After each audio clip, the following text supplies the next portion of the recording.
What's up everyone, welcome back one more time. You know the deal, we play Historic Brawl. We keep playing with subscriber submitted texts. This time we are going with the Tarrasque.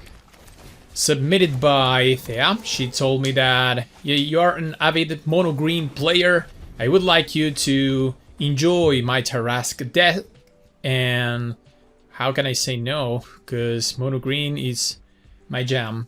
I really like playing big stompy mono green decks, and I cannot imagine a deck more stompy or bigger than playing the Tarrasque as your commander. So I think it's going to be super fun. We are playing versus Snapdax. It's a long time since I played versus Snapdax. This is mutate, damage, and mutate creatures. They play an Ajani, so what, life gain 2? Alright, we have an Ashaya on turn 3, which is actually super nice. So we need to produce a lot of mana to play the Tarrasque. So this list is really optimized in trying to ramp as fast as possible, and Ashaya has to be one of our best spells, just because you can see that now Arboreal Grazer and Gilded Goose both tap for mana. Well, Gilded Goose already tapped for mana, but it's also going to tap for green even without the food, so we could be playing the Tarrasque pretty soon. And I think they have a removal spell here. I would really like to draw cards.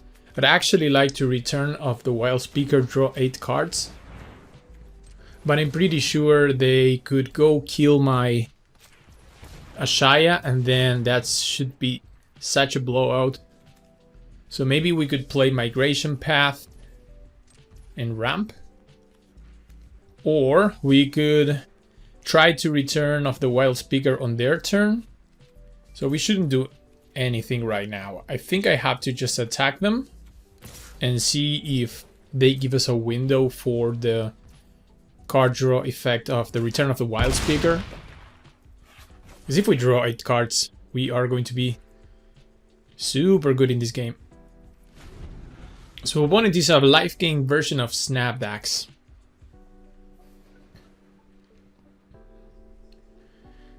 I think that this deck is just optimized to just try to play the Tarrasque. I believe that once you play the Tarrasque, unless opponent is doing something really crazy, then it's so difficult to deal with. Just War 10, attacks, fights something, hits for 10.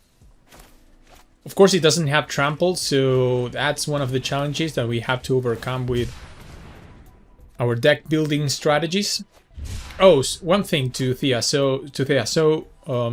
I realized that I think this deck needed a little bit more mana dorks in the early curve rather than having so many lands. So I cut back some lands to add Elvish Mystic. We can play the Tarrasque right now. I'm going for it. So I cut back some lands and added a little bit of the usual. Oh, you see they had the Murderous Rider all day long, so we were not supposed to run the Return of the Wild Speaker, because they were going to blow us out. But now we play the Tarrasque and we fight. So let's fight Alcid. Let's make them sack him. And yeah, attack for 10.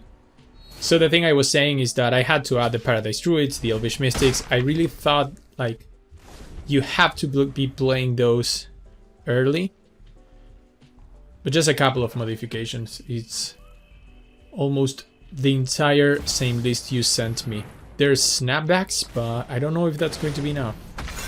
So they can kill something, gain life, build a big Snapbacks, but now when we go to attacks with the Tarrasque, we can kill it. Oh, and Snakeskin Veil is great. So definitely we can... yeah, we can draw so many cards here and kill their commander. Wow. Alright, so if you play the Tarrasque, you're going to win. That's the conclusion here. And we did it so fast. I mean, opponent has 5 lands and we have a Tarrasque. And we haven't even played our spells. Bonk. Take 10. Take 10. Jesus. It's so good. When it works, it's so good. This is what Magic is all about. Playing the biggest, baddest creature Like, this takes me back to when I was playing Magic in like 15 years ago. Like, I want to just have the best creature. Opponent gives us a GG's, and a nice start for the Tarrasque. Well, here we are for another round with the Tarrasque, trying to ramp into our commander as fast as possible. That was an expensive hand, and now we're going first, but we're not going to do too much until turn 3. But this hand looks great, because if we can go Dryad and then follow that up with Boseiju, we can put so many lands into play so fast. And this is what the deck is all about. Oh, that's a perfect draw. Alright, I like seeing Llanowar Elves. Regardless, our plan is the same. We were going to Dryad of the Elysian Grove on turn 3. So Llanowar Elves doesn't make us our life incredibly better, but it's always good. It's one mana source closer to our big commander. Opponent on Muldrotha, so let's pay attention to their graveyard and their shenanigans. We can attack with the Llanowar Elves, so maybe in 24 turns we can get there.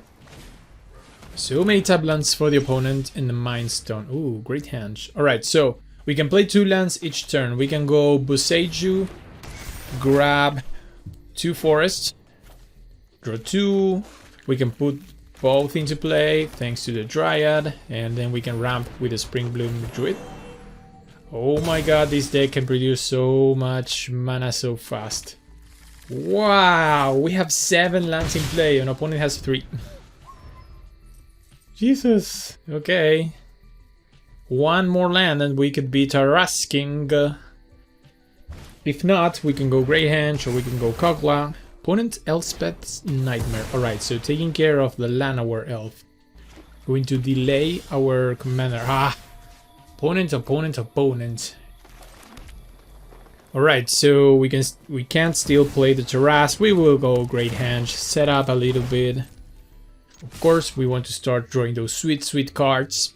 And why not win some life in the process? So all in all, a great investment for us. We would like to invest in good cards. Boseiju is also going to flip, turn into a creature. A huge creature indeed. Opponent could not make us discard anything because we just have a creature in hand. So we are playing around that. Playing the Greyhenge was clearly playing around that, huh? So lucky. There's a Liliana. We are going to discard, but I don't think it's very problematic because we will Tarrasque. Let them leave them almost dead, but opponent instead concedes. Ladies and gentlemen, we continue to play with the Tarrasque. How about that? Second time that we go versus Snapbacks. So from not playing versus Snapbacks a lot to playing with Snapbacks twice in the same video, it's actually interesting. So matchmaking at its finest. We have a Verdant Mastery Kogla, a Colossus and a Llanowar Elves. So it's good because we can ramp, but it's bad because everything is so much expensive. And this is one of those games where we need to find another way to ramp and we could be alright, but as of now, they could steamroll over us. Alright, so 3 mana, do nothing, and unless we top deck something really good, I guess we could Verdant Mastery, but I mean, I'm going to do it. If I don't draw something else to do, I could Verdant Mastery for the alternative cost. Although it's so much better if you do... Alright, Boseiju, but Boseiju is nothing. Boseiju is more lands. See, I have to play it. I'm not going to Verdant Mastery if I can Boseiju. Boseiju can become a creature in 2 turns. And a big creature, because it's going to be a creature of power and toughness equal to the number of lands we control. So maybe a Shaya plus Boseiju creature can be actually a nice synergy there, because Ashaya will turn everything into forests. Well, Of course, they will Snapdax and kill our Mana Dork. And what can we do about this? Yeah, so no removal for us. We can just settle the wilds, put a land into play, seek a Vivian. But if they mutate something bigger on Snapbacks, then we are going to take so much damage. We're taking 6. We have a Graveyard Trespasser.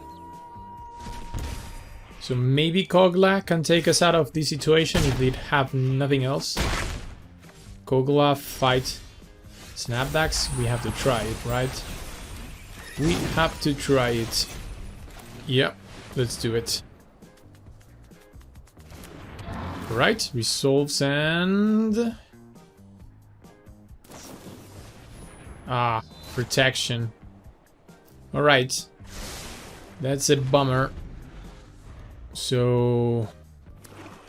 we can block the Snapbacks. Or maybe not. Yeah, this is going to suck, because... yeah, they kill Kogla. Oh, because it mutated. Death Touch.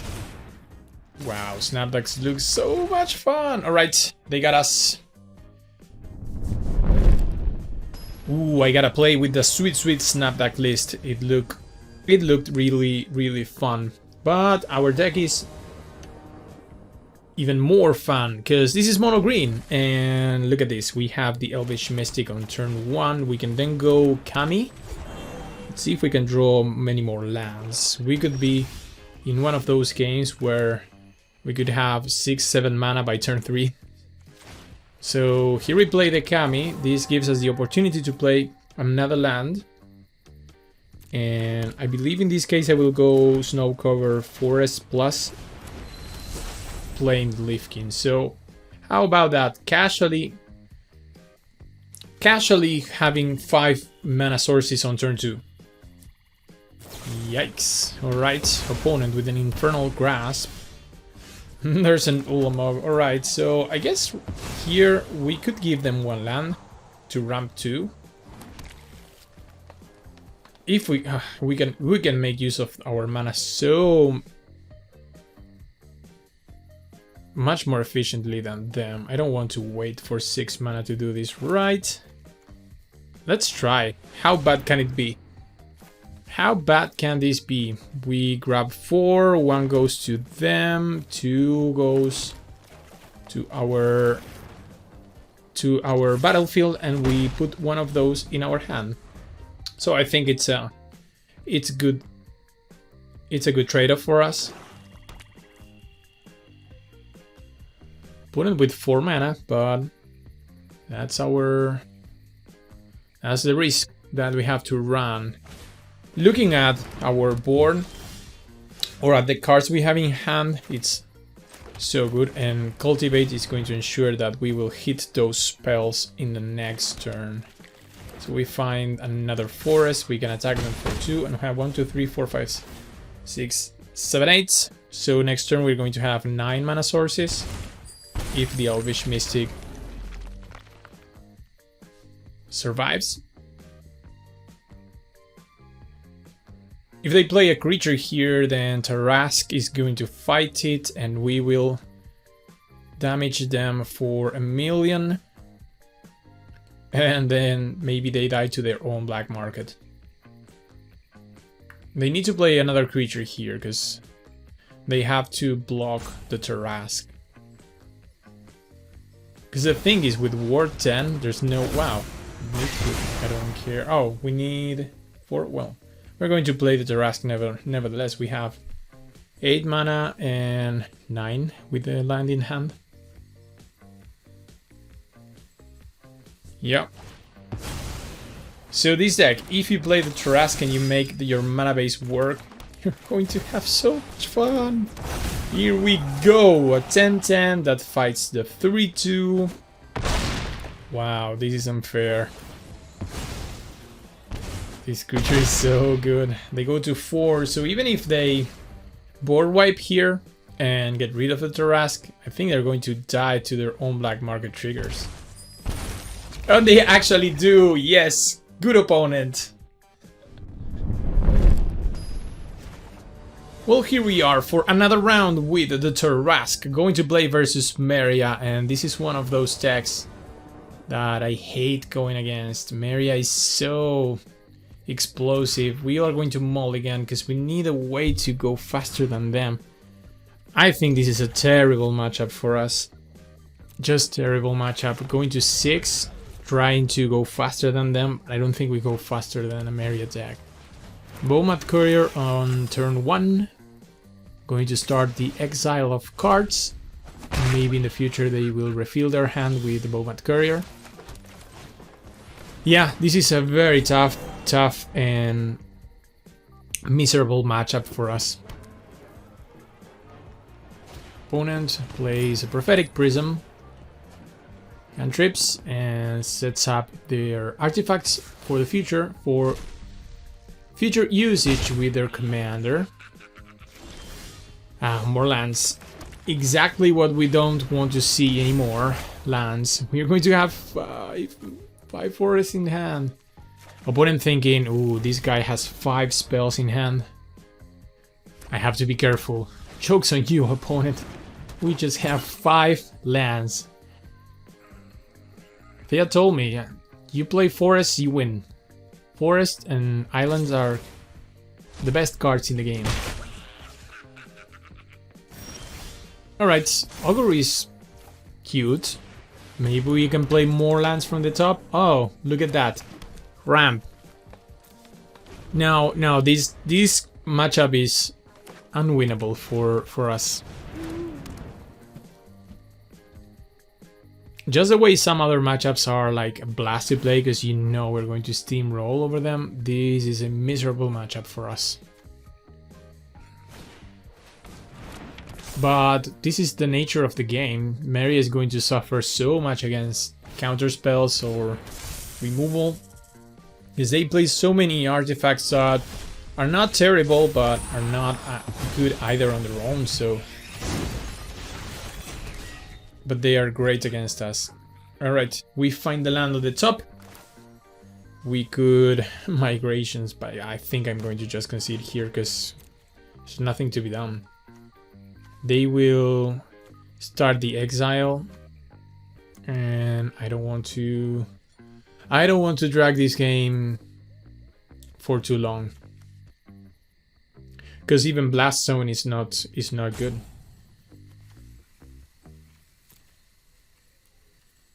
Yeah, concede.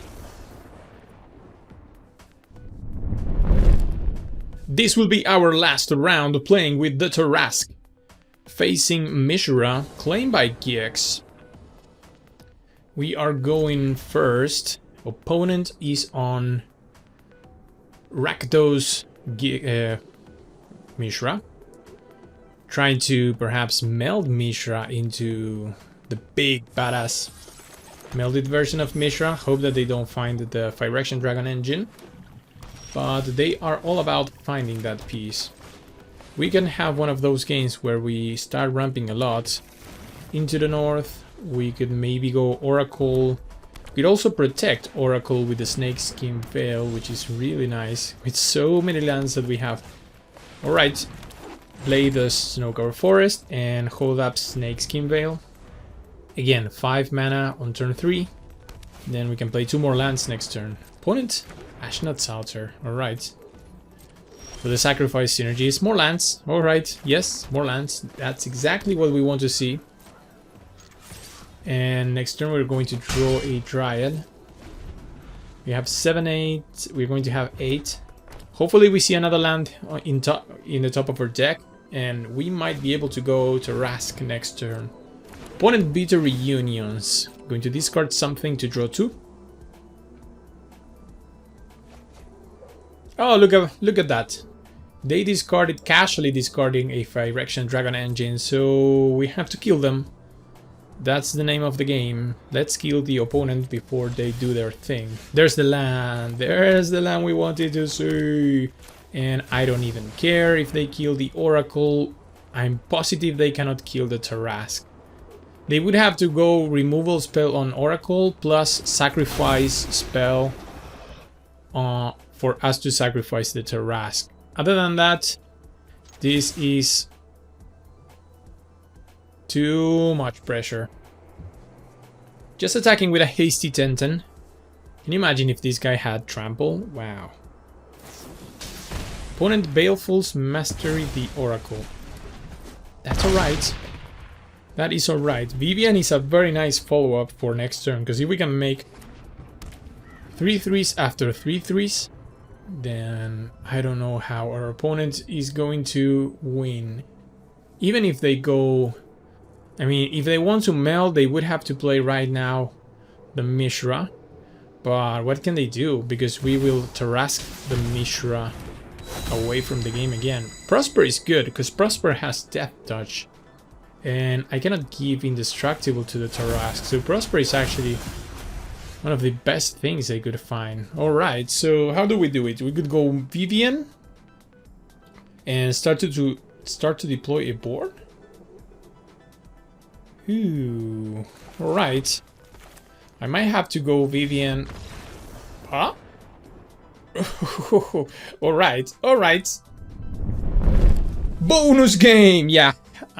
I realized that we had played 5 games, but they were so fast that I didn't have room for another one. So this is bonus game. And look at this. This is the revenge of Mishra coming back for more. Alright, Mishra. I thought you had enough last game, but if you want to go again at it, then you can even start this time. Alright, so we will go Forest. Have a nice hand. Lotus Cobra is always nice to have. We'll fill Haven for the extra ramp, and then the Signet. We can try to get to... Oops. Okay. Try to get to the Elder Gargaroth. Opponent takes the Lotus Cobra. I mean, yeah, we could have produced so much mana with a Lotus Cobra, but I think that having the Elder Gargaroth for me is better. Of course, opponent probably has a removal spell in hand, so we have to try to stop that. Feed the Swarm. Alright, opponent.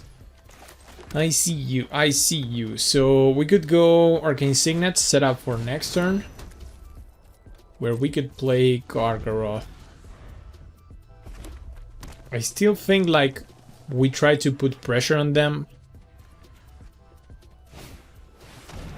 Oh, so they play a 1/4 Death Toucher. So I'm just going to play the Gargaroth to be efficient with the mana. If they have a removal spell and they want to spend their turn killing the Gargaroth, then that's okay. We need to buy time for the Tarrasque to come. The issue here is a Death Touch in the Hoodic Blythe Fang. So best scenario for us is that they don't have a removal here, because then we can hold up the intervention. Well, alright, that was lucky for us. Opponent rushed that Feed the Swarm because they knew about the Elder Gargaroth. So we draw a card from the Uprising, we can attack with Gargaroth, and I guess we could start putting 3/3s. I don't know what is better here, drawing cards. The thing is that probability wise we're going to draw Forest, so I would like to have 3/3s in that case. This deck is so much focused on playing the Tarrasque that I don't think we can draw better cards than making 3/3s right now. I think statistics are against that, so let's make 3/3s.